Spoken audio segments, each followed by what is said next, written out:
Cítíš to, to čistá láska duše volá. To, co nás světelnými dělá. Mnoho forem láska má, ta pravá je však jediná.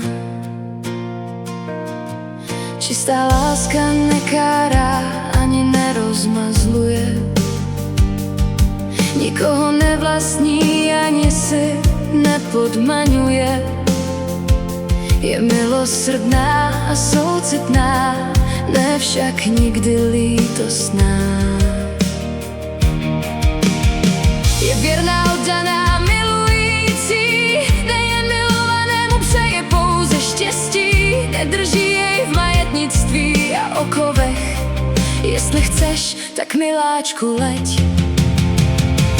Cítíš to, to čistá láska duše volá. To, co nás světelnými dělá. Miluje čistě, volnost a svobodu dává. I v odmítnutí na dálku svoji sílu předává. I ve zlých slovech neuhasíná, tak silná je, ryzí a pravdivá. Láska duše to u lidí snadné nemá, těžko se jí v jejich srdcích zkvétá.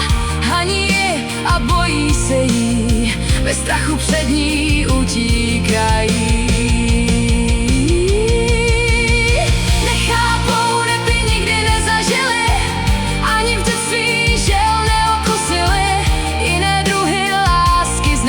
A ty za opravdové pokládají. Nebojme se pravé lásky čisté, sami sobě i druhým zavděčíme se.